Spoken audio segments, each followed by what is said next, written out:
Okay, Leah, since you're my biggest fan, I might as well direct my remarks to you.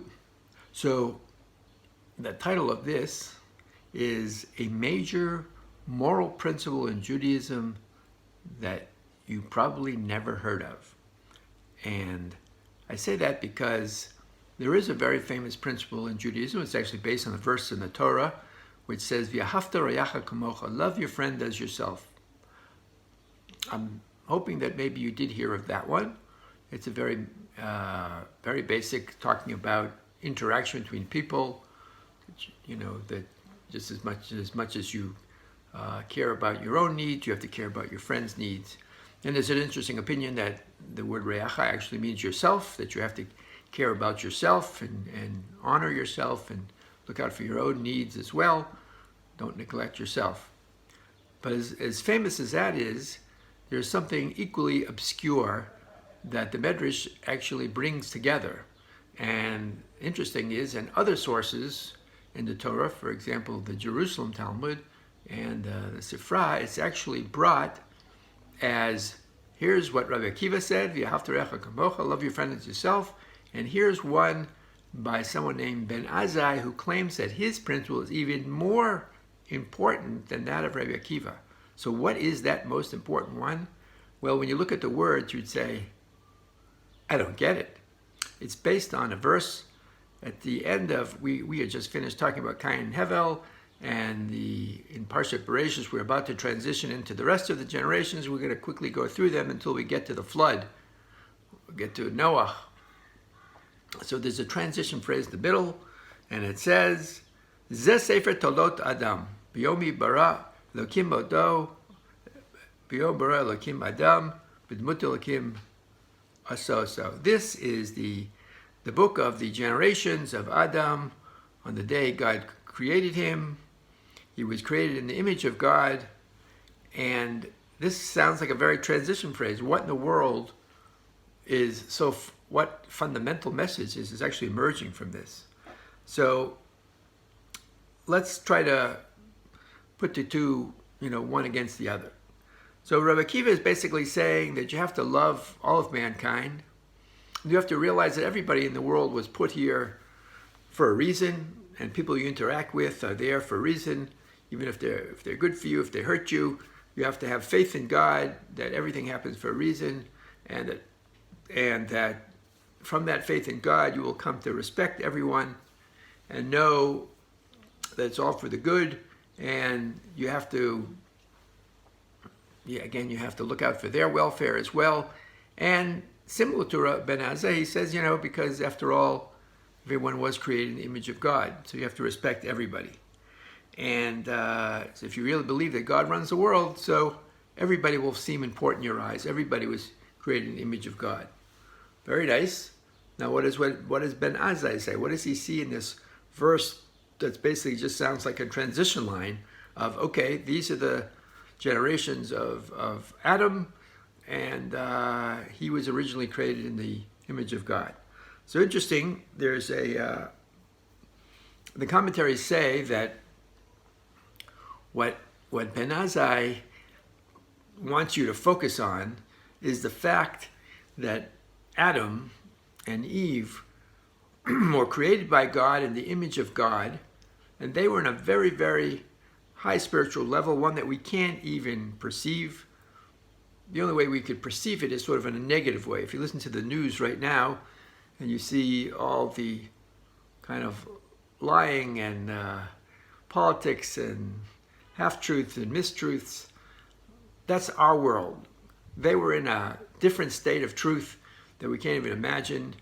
And we have to, and what Ben Azai is saying, if you think of the fact that they had this kind of fall from this high level because they allowed their soul, which was a property of God, which was given from God as an image of God, they let their soul sort of get tainted and compromised, and then they ended up in our world.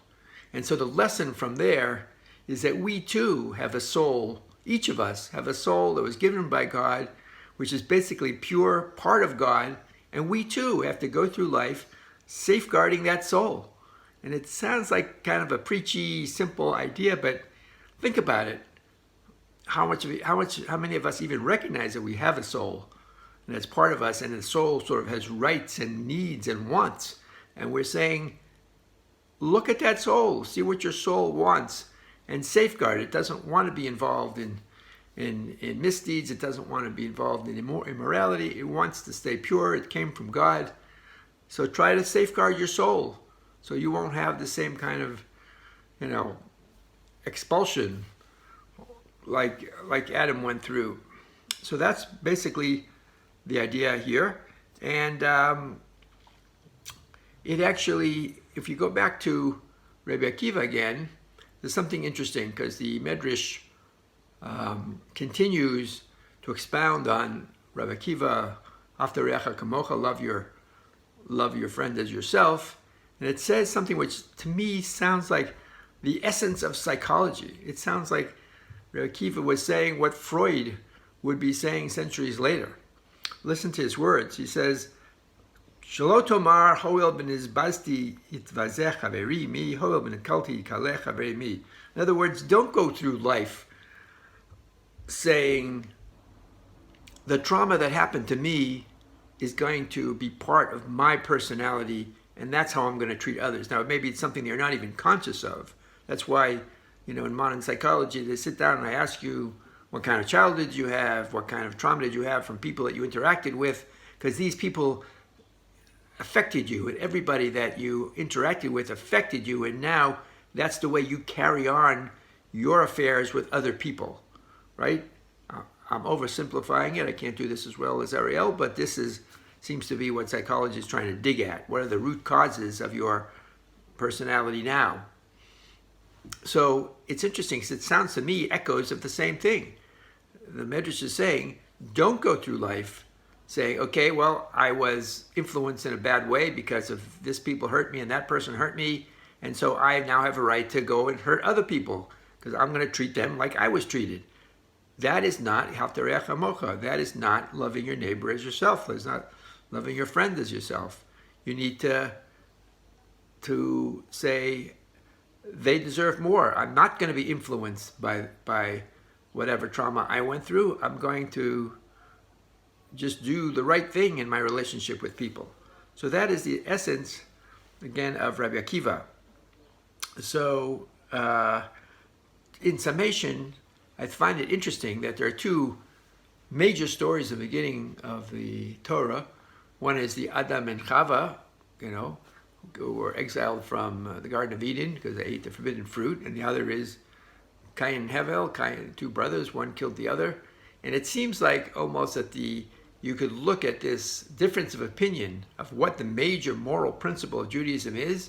You could actually divide it up and say, Rabbi Akiva is focusing on perhaps Cain and Hevel. In other words, Cain was angry, and he, because God didn't accept his sacrifice, he accepted the sacrifice of his brother.